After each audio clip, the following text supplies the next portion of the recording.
Toine, welcome. You are the vice chairman of the International Alliance of Libertarian Parties and a tax lawyer for Dutch tax law, if I'm correct, Dutch tax law. Well, I also specialize in international tax law. International tax law, my apology. It's not the first time that you are here. Actually, I think you are the one guest that has shown up the most in my stream, for which I'm very grateful. And I'm also very happy to have you again here today. Um, for all the people in the chat, feel free to ask your questions to Toine. Yeah. Maybe you should. I think they have a lot of tax questions. Yeah, a lot of tax questions. What to do with my bitcoins next And maybe Johan, tax you year? could kick it off and start a conversation. Before all the other people ask this question, if you have to fill in your text form, what should you do with your bitcoin? Oh, well, it depends on where you live, of course. If you live in a country where you need to report your capital gains, then, well, that's what you need to report. And in that case, I suggest you move to another country where the capital gains are tax-free. If you live in a country like the Netherlands, where there is a de facto wealth tax, it's not called a wealth tax, it's called an income tax. But because the government taxes the fictional return on investment rather than the real return on investment, it comes down to a wealth tax in practice. So in the Netherlands, you need to find out what the value is of your crypto portfolio as of January 1st, along with all your other assets. You add up all of your assets with the exception of your primary residence. You can deduct all of your debts except the debt that you incurred to finance your primary residence. And then the balance of your assets minus your debts is taxed. And the rate is somewhere between 0.9 and 1.9%. Sorry? Yeah, I heard, Twan, that the primary residence is actually going to be included. That's a plan. That's a It's plan. not a decision. Yeah. What do you think about that? Or is that going too quick? Do I interrupt you in your answer? Sorry. Oh, yeah, I was still answering the question that Johan Let's do put that to me. first. That is correct.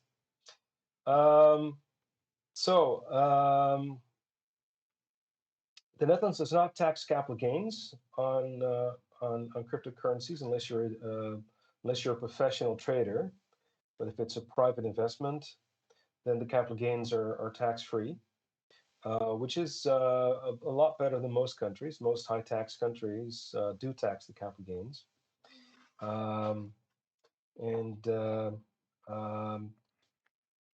Well, I would suggest that you report it. I mean, it's if you don't report it, you run the risk of fines and jail time.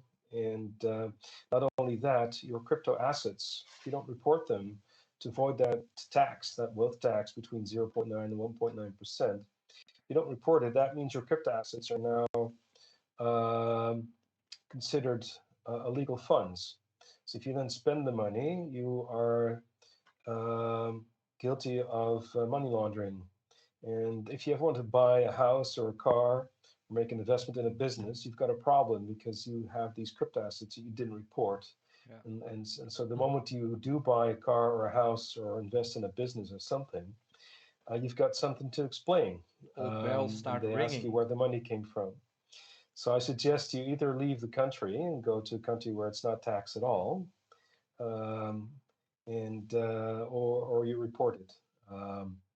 Because there's quite a few people who didn't, and then they got filthy rich out of the Bitcoin, and now they have all these assets that they haven't never reported.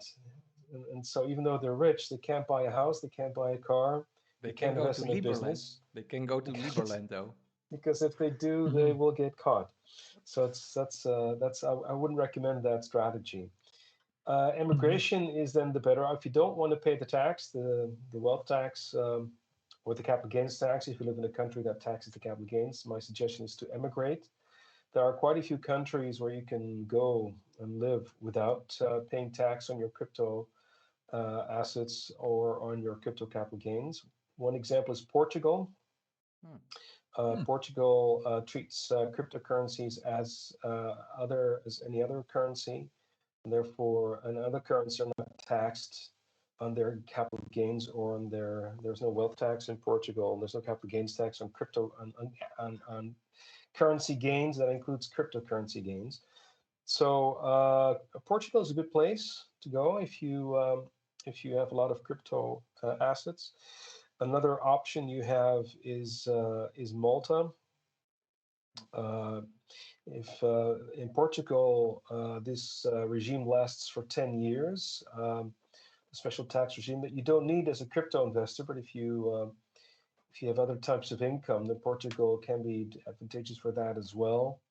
But that advantage will run out after 10 years. In Malta, if you're a foreigner living as an expat in Malta, you do not pay tax on foreign sourced income or foreign sourced capital gains. You only pay tax on local income, on local gains. And even that is very low tax. If you start a business and the income is in your business, then with a very simple method of tax planning, your tax rate will be as low as 5%. There's no wealth tax in Malta, no capital gains tax on foreign sourced capital gains. There's no inheritance tax. There's no gift tax. So it's an excellent place. It's probably the lowest tax country in the whole of Europe if you run your own business. Another option. There are other options.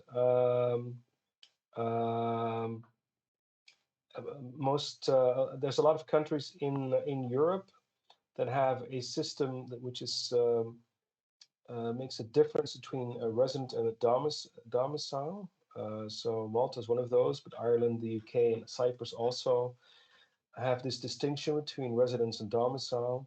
Domicile is your home country where you're from originally and tend to go back to one day. And if you're if you're an expat, that means your country where you're from is your domicile, and your temporary residence country is your residence. And in these four countries, in principle, foreign sourced income is only taxed if remitted. If it's not remitted, it's not taxed. And so all four of these countries have tax advantages to offer, and that includes crypto investors. I'm most surprised by Portugal. I didn't know that about Portugal.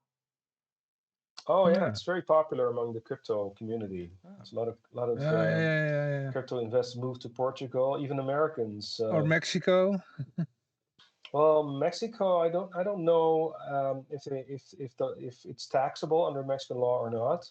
My impression is that a lot of people who move to Mexico don't pay the Mexican tax, but that's because they're just not reporting. So efficient, So and I also think that the COVID restrictions in Mexico that are a little bit less than other countries has something to do with it. Yes, that's also true. It's one of the better countries in terms of freedom from COVID restrictions. Not as good as Florida or Nicaragua, but how is that holding on or for South you, Dakota? Tom?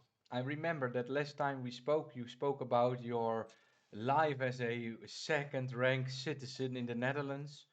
Did it improve or did it get worse? It got worse because the Netherlands is now in a lockdown again. Even so, I guess I'm not as second rate anymore because they locked it down for the vaccinated people too. Everybody. But yeah, they shut down all the stores that sell non-essential items. I saw a great item on that, and they started to sell everything's toilet closed paper. basically unless it's essential. Sorry. I saw a great item on that in some newspaper, and one of the shops in the Netherlands, and they sold clothes, and they just put toilet paper next to it as a new item, and then you are essential because toilet paper is essential. And they opened the store again. Yeah. Yeah. I read that story too. I didn't check to see if it holds up in court. But I have a bad feeling that it's probably not going to But hold up in court. But it's a but creative the idea. I liquor, appreciate anytime somebody comes up with a creative idea to use a loophole. Yeah. but the liquor is more important than clothes. That's what the Dutch government is saying, huh? Yeah, also more important than sports. So Yeah, all the sports schools, the gyms are all closed. yeah. Amazing. Yeah. I wouldn't have thought something like that would be possible 3 years ago, really.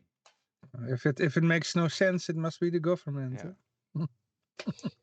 Yeah, well, fear. The Yeah. government, they're fear mongers, and we all knew that governments use fear as a method to get through their restrictions of our freedoms. That's what we saw after 9/11 too.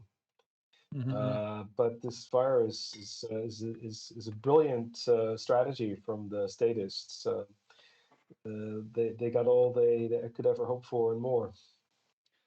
Turns out it's very easy to make people extremely frightened when you tell them there's a virus going around that can kill you. Yeah, I cannot believe Even it. though the flu has killed millions of people every year for as long as humans can remember. Yeah. It's amazing how the group thinking works in a way. How it's as long as it's invisible, huh? Yeah, as long as you cannot really win it or point at it. Yeah. Needs to be invisible to make people scared. The new booster jab is for a virus that has all the if you would have the virus, then the official health institutions say that you have exactly the same effects as when you have vaccine damage from the vaccine. So that's also a great strategy, and then people die from this vaccine, or you don't know, but they are labeled as a death from the virus. It goes really deep. They have really thought of it well. It's just that it's Willem just said it. It's such a cheap story that you cannot believe people are still buying it. But yeah, it's happening. It's happening. Do you see that change in this year, Twan?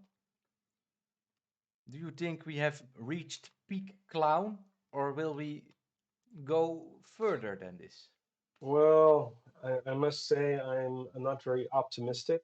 On March 17th, we had national elections in the middle of a lockdown. And in the middle of the lockdown, after the vaccine had already become available for all the elderly people, still 95% of the Dutch voters voted for the politicians that voted for the lockdowns. Yeah. So it seems that 95% of the Dutch voters don't think freedom is very important. I don't think property rights are very important. So I'm not optimistic. I mean, if in the middle of a lockdown, 95% of people vote for it, then that means that it's going to be take a long while before people change their minds that so many people change their minds that they'll become a minority. Well, there was a positive thing. Immediately after the elections, the half of the people that vote for Mark Rutte, the prime minister, they already regret it, and that was like 1 million people. Yeah, well, he's been elected 4 times in a row now, I believe. Yeah. And talk about the Stockholm Syndrome. And not only that, I mean, 5% of the voters voted against lockdown politicians. Even if that number doubles, even if it triples, even if it quadruples, that's still a small minority. So I do think it is true that more and more people are becoming more critical of these COVID policies, but it's nowhere near enough. So yeah, if freedom is important to you, probably the best thing you can do is leave the country and go to a place where people are more sane and value their liberties more. Sure. I really appreciate all the people that are putting in their time and effort, such as Willem, to change this course, change the country for the better. But I have no illusions that it's going to happen in a couple of weeks or months or even years. I think it's going to take a lot longer before enough people will come to their senses and will no longer be manipulated by fear mongering. We got a question. And this COVID thing is not going away. Just the flu hasn't gone away in thousands of years. So there's no reason to expect the COVID to go away. Flu vaccines don't make the flu go away. The flu comes back every year, and with maybe a different mutation. Yeah. I think the same thing is going to happen, and is already happening with COVID. It's the flu virus is also coronavirus. The cold virus is also coronavirus. They're similar viruses. I'm no expert, but from what I've read, it's quite likely that it's a very similar path to the flu is going to be happening, which means that the politicians are going to keep on pushing the vaccine because just like a flu vaccine only works temporarily, the COVID vaccine works only temporarily. So they're going to have to keep pushing people to take it again and again and again. If it works at all, of when course. This year, yeah, when 2021 started, I was a bit naive. I thought, hey, there's going to be a vaccine now. A lot of people are going to have faith in this vaccine, and once people take it, they'll no longer have any excuses to have lockdowns. You were drinking the Kool-Aid at that moment. We'll be free. We will be free again. free at last. But you didn't take the booster yourself. You didn't take the vaccine, Toine. You did not. Eh? No, I didn't. Sorry, I shouldn't have asked. That's okay. We had a by the way, question. I'm not. Maybe I should say I'm not opposed to vaccines. No. I think of vaccines the same way I think about sex. So rape is very wrong. It's a huge, it's a horrible crime that should be severely punished. Sex is fine, as long as it's voluntary. Yeah, okay. And I feel the same way about the vaccine. Forcing people to take it is a horrible crime. The people that force it on others should go to jail for it. But if people take it voluntarily, that's fine. And if you're old, then maybe then it might very well be true that the risk of the vaccine is lower than the risk of the disease. Yeah. So if you're old or if you have comorbidities, I don't tell people not to take the vaccine. That's entirely up to them, and I absolutely respect people, especially the elderly and the people with comorbidities who decide to take it. But I think that if you're young or healthy or you have another reason not to take it, that should be your prerogative. Especially since, from what I've read so far, people who believe that vaccines have positive benefits, they believe they have positive benefits in the sense that it reduces the severity of the disease if you get it. It doesn't really reduce how contagious you are. You can still get it and you can still spread it. So the idea that you should take it because you're antisocial if you don't take it because you could spread it to others, it seems to me that argument doesn't work because you can still get it and you can still spread it, and it seems that the vaccine does very little or nothing at all against that. So it's a personal choice. If you think the risk in your case of the vaccine is smaller than the risk of the disease, then by all means go ahead. Yeah. As for a free society, people have asked me, how would you solve this problem in a free society? What if there's a really dangerous virus? What if Ebola becomes very contagious? Then what should the government do? And my answer would be, the government shouldn't do anything. It's not a job for the government. We already have a solution to this problem. It's called property rights. Every person who has a home can make rules in his own home. Every person who owns a restaurant can make his own rules in his own restaurant and make them known to whoever visits him. And the same is true for every store owner, every owner of every building, every owner of every business. People can make their own rules. So if people make the rule that they will not allow anybody in their building who's not vaccinated or does not wear a mask, that's their prerogative. They can make that rule. I will not go there, but other people may like that and want to go there. Yeah. That way, people who want others to wear masks and have vaccines can go to places where this is obligatory. The people who don't want to get vaxxed or don't want to wear a mask, they can go to restaurants, stores, employers that have the rules that they like. And that way, everybody can get what he wants. And if you get sick, if you catch the virus because you've gone to a place without these rules, you cannot blame anybody else than yourself because you decided to take the risk. So every business, every building should just have a sign that says, "Enter at your own risk. These are the rules."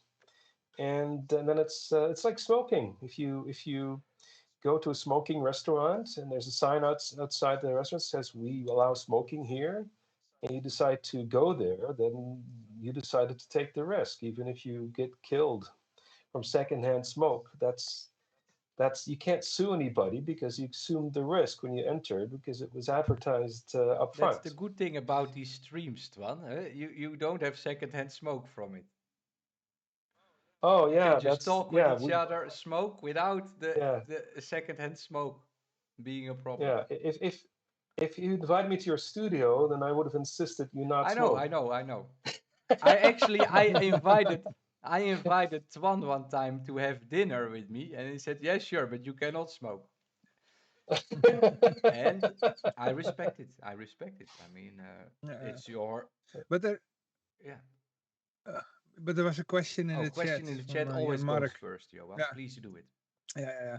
Is it for Toine Manders certain that voting in mail was 100% fair election? Oh, I don't know. Obviously, when you vote through the mail, there's a Mhm. bigger risk of fraud. It's harder Mhm. to determine whether the voter is actually the voter who claims to be. It's Mhm. obviously true. I don't know how big the problem is, Well, in East but Groningen, what usually a communist area in the Netherlands is, there were a lot of voters for the VVD, for the yeah, what is the Dutch Liberal Party, yeah, conservative liberal party, yeah. yeah, yeah, Yeah. yeah.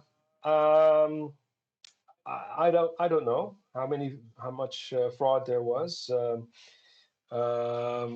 It's obviously a risk. But even I think only the people over 65 could vote through the mail. So even if they all in reality had voted against the lockdowns, which I'd be surprised if they had, but even if they all had, that still would not have been a majority. Um, so I don't think we can solve the problem by influencing the system to no longer allow voting through the mail. I think even if voting through the mail is made impossible next time, I think that will not solve our issue. I am trying to contact Joel Valenzuela, our next guest, so I was a little bit distracted. Yeah. Let me continue with that, Johan. Can you pick it up? Yeah, of course, yeah. Well, you're now the chairman of the International Alliance of Libertarian Parties. Vice chairman. Vice chairman, sorry, vice chairman, yeah. I don't Tell see you, us, by the way, Johan. Let me you see don't see Yoshi. me? Okay, well, I'm here. So I don't know I'm, if the people viewing this, if they can see you, but I the can only people can see see Yoshi. me, the people can see me, yeah. Okay. Yeah. But, yeah, tell us about this alliance, what is it? Oh, yeah, of course I can tell you more. Uh, in the meantime, I've been trying to my screen settings to be able to see Johan, but Well, maybe it I've has not. to do with that Johan has to talk, and then he pops up. Does that help? Johan, make some noise. No, but even if he talks, I don't see him. No? Hmm. Te maken met dit invite gedoe, zeg maar. Dus, Okay. volgens mij ben jij de enige die... Josje is de enige die ons ziet. Maar goed, Okay. continue. Well, okay. So, I'm sorry, what was your question, Johan? Oh, about the International Alliance of Libertarian Parties. Yes, this is a worldwide association. Any libertarian party in the world can become a member. We have about 20 members now, if I'm not mistaken. The purpose of the organization is to exchange ideas, exchange best practices, so that knowledge that is present in one of the libertarian parties, but is not present in the other parties, we can share this knowledge, we can share these ideas, we can help each other that way. And we have conferences every now and then where we meet each other, and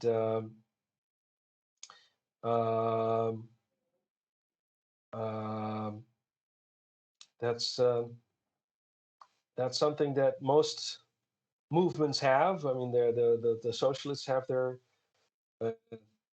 International Socialists organization. The liberals have it. And we believe it was time for the libertarian parties of the world to have a similar organization so that we can share our knowledge. All right, cool, yeah. Yoshi? Yeah, I'm still trying to invite our next guest, so I'm sorry for that. Okay, Toine, this year my Liberland passport is going to expire. And as you know, I am being declared persona non grata by our veto. So in the upcoming weeks, I am going to release a statement about my version of the story. And I will send it also to you. And Vito is saying that I am not a proper Liberlander and that I am blackmailing him. I would like to see the evidence of that, of course. Can I ask you, do you still believe Liberland is a viable solution to all that is happening today? Or do you think that it's better to start like a small city somewhere and buy your autonomy from the state that you are located in? What would be your preferred solution to create a community with a more libertarian mindset than average? Yeah, well, I've always supported the ideas behind Liberland. The idea of starting your own free country is of course, an appealing idea. And I think that the people who have supported this idea so far usually are very good people with very good ideas, good principles, the kind of people I'd like to support. I have never been very optimistic, unfortunately, about the probability of success. There have been a lot of similar attempts in the past by libertarians to start a new country, and I'm sad to say that so far all of these attempts have failed. And usually the reason they fail is because they're never recognized. All the land in the world has already been claimed by some country or another, and so whenever you start your own country, you first have to be recognized by other countries for them to take you seriously, for them to not do the sort of things that has happened in most of these projects, which is bordering countries, the country that claims the same territory, they usually lock people up, or they throw them out, or they threaten with jail. That's only going to be voided if you're recognized. And so far, none of these projects to start a new country have led to recognition. True. And I hope that that in the future one of these projects will succeed, but I'm not very optimistic. I wouldn't put my money on it. I wouldn't bet my money. I wouldn't invest in a project like that, because I think it's extremely hard to do. At least the way the world is today, I think it's very hard to make a plan like that succeed. Really? I'm very optimistic about foot voting. I think voting with yeah, your feet yeah, yeah. is much more effective than voting with your pencil. I You call vote that with your voting with your pencil. wallet. I always say vote with your wallet. Yeah. Well, yeah, voting with your wallet, you might interpret as investing in other countries. That's also a good thing to do. But I think more effective even than that is voting with your feet. Mm. If you vote with a pencil, the chance that you will change anything is extremely small. In the United States, if you vote in a presidential election, the chance that your vote will decide the outcome is smaller than the chance that you will get killed in a car crash on the way to the voting booth. Um, so it's a complete waste of time as an individual choice. I mean, if 100 million people go out to vote for Ron Paul, then yes, that will make a big difference. But if you, as an individual, go out and vote, that unfortunately makes Mm. so little difference that it's you can just disregard it. However, foot voting is a very different issue. I think that the fact that people can vote with their feet and do vote with their feet is what saves us from the politicians. To give you an example, uh, in 1980, the average marginal tax rate for the income tax in the average OECD country, the average industrialized country, was 68%. Now it's down to 45. In 1980, the average top corporate income tax rate in the average OECD country was 48%. More now it's somewhere around 22%. Why were these tax rates lowered? They were not lowered because the politicians decided that they wanted us to keep more of our own money. The reason that this was changed is because of the risk of people voting with their feet and people voting with their wallets by the flight of capital and talent. Reagan and Thatcher started lowering their tax rates dramatically. Um, when Reagan took office, the top income tax rate in the United States for the federal income tax was um, was extremely high. It was I believe it was 70%. Okay. And when he left office, it had gone down to 28%. When Margaret Thatcher took office, the top income tax rate in the United Kingdom was 83% for labor income. For investment income, it was 97%. And within a very limited amount of time, she managed to lower it to 40% for both types of income.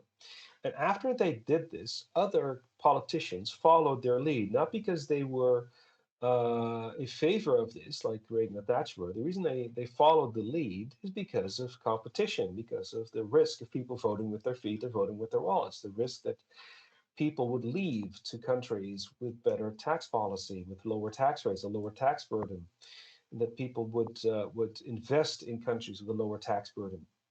That is why other countries did the very same thing.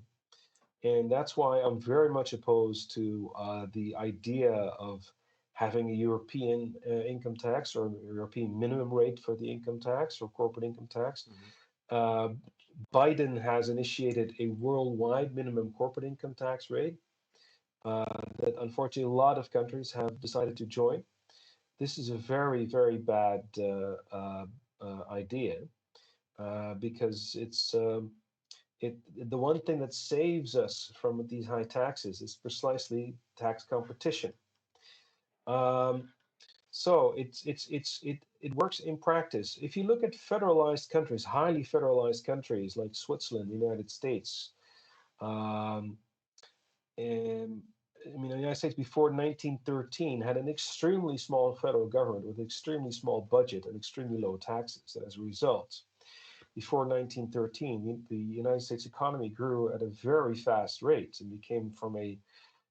and started as a very very poor country, became a very rich country in a very little amount of time. Um, and even in the 20th century, even though the federal government grew, there was still competition among the states, and that is still a force for the good. And that still is the main reason why the United States is still one of the 20 freest economies on the planet. If you look at Switzerland, it's the same issue. If you look at the wealth per adult statistics, the Swiss are the richest people in the world. Why? Because Switzerland is highly federalized. They have a very small federal government. The cantons in Switzerland have their own tax policies, have their own tax rates. There are cantons that have a digressive income tax. So that means the more productive you are, the lower the tax rate. The opposite of the progressive income tax that most countries have. There are cantons with no wealth tax, no inheritance tax, no gift tax. In Switzerland, cantons compete for foreign investors and foreign immigrants. If you are thinking of starting a business in Switzerland or moving to Switzerland, you can negotiate a deal with the tax inspector up front and pay a fixed amount of tax, regardless of your actual income. And it's the competition amongst the cantons that is to a large extent is responsible for the fact that the tax burden and the regulatory burden in Switzerland is probably one of the lowest in Europe and in the world. It's one of the freest economies in the world. So competition works, foot voting works. Yeah, in this logic, Toine, if we are looking to the United States, I call you the United States expert. I think of all my friends, you are one of the most knowledgeable. We see the foot voting happening today, the exodus from California and New York to places like Florida, for example. Yes. Do you believe that this foot voting eventually will break the policy regarding all the restrictions that are in place today in places like California and New York? Yeah, I think it already has an effect. I think that if the politicians in places like California and New York did not fear foot voting, they would already have raised their taxes more than they have. They would have already raised the regulatory more than they have. So it's already happening. So yes, absolutely. That is one of the main reasons why the United States is in the top 20 of the freest economies in the world, and it's been in the top 10 for many decades before under Bush. W. Bush and under Obama, the United States started slipping down on that scale.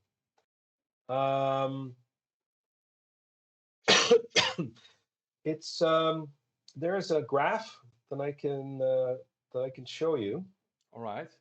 If you send me the link, I will show it on the screen to the others. You can write it in the Skype chat, and I will put it on screen. All right.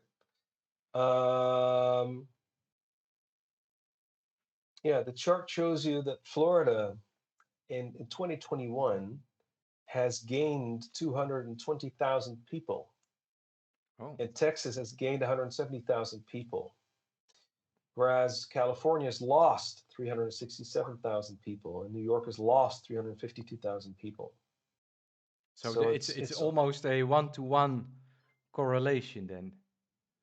The people are moving from the one to the other. Yeah.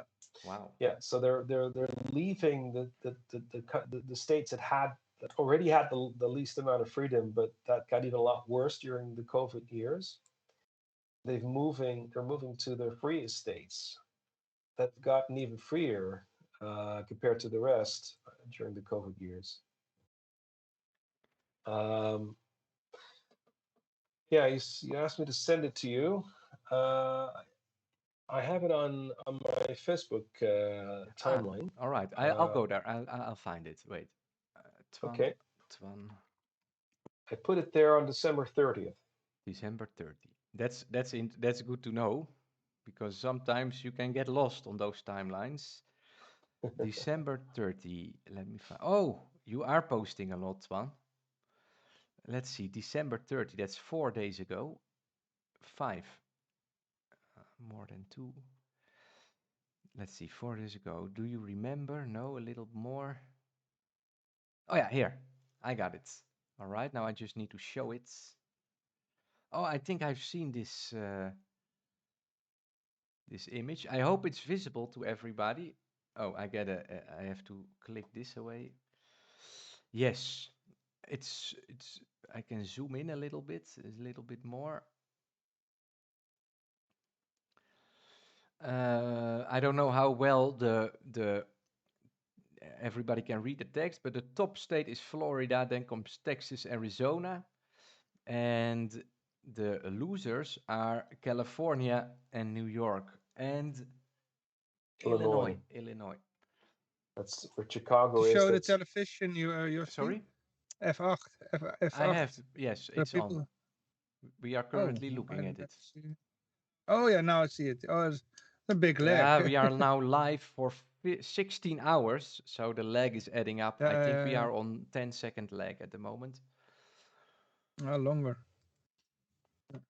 I want to thank everybody for following El Capo di Crypto. Nice that you are here.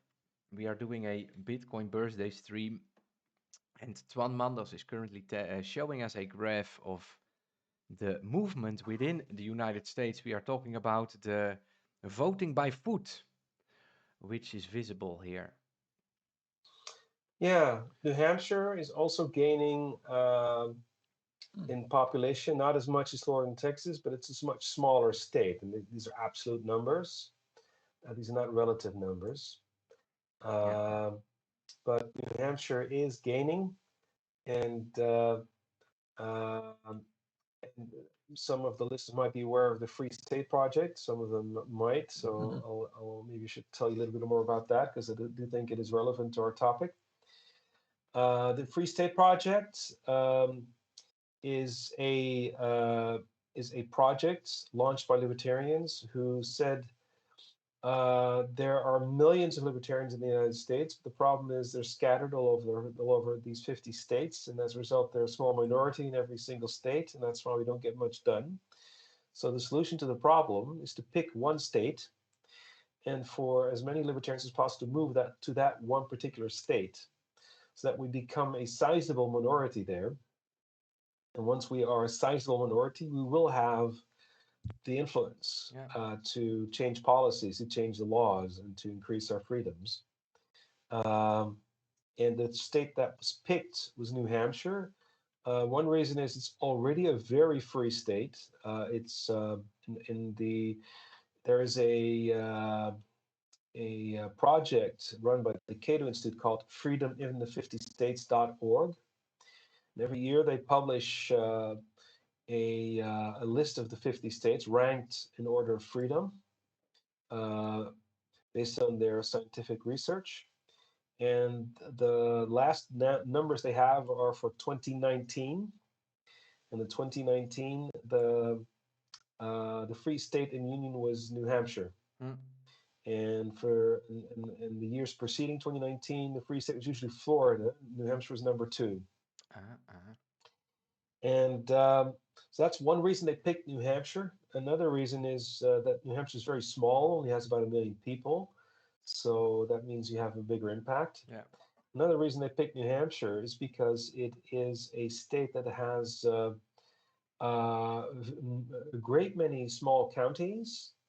So that it's more decentralized. You can have a bigger impact in your local county.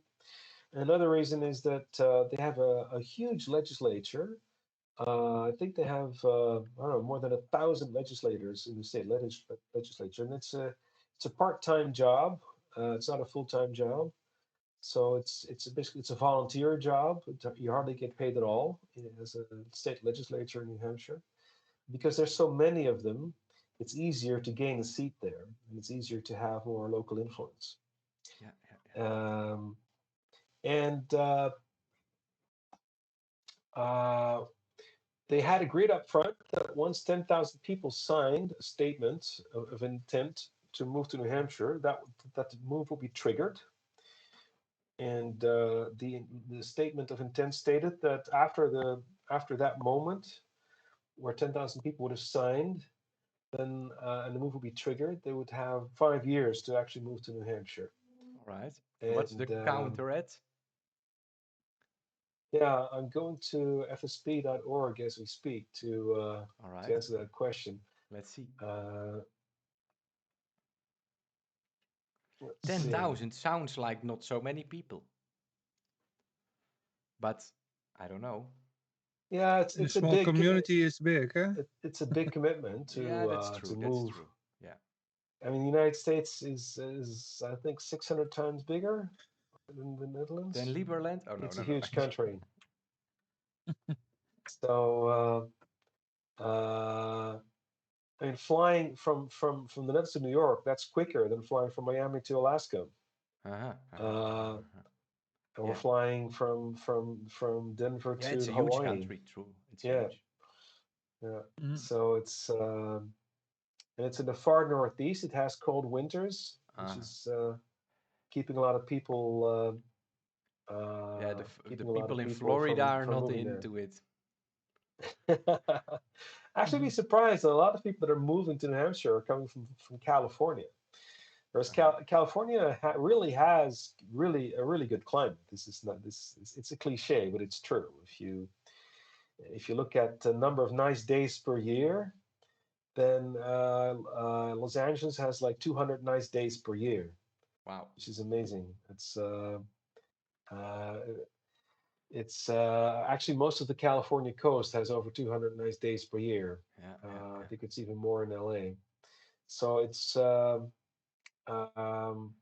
and a lot of them are leaving for New Hampshire because they think freedom is more important. Yeah, well, in a way it is.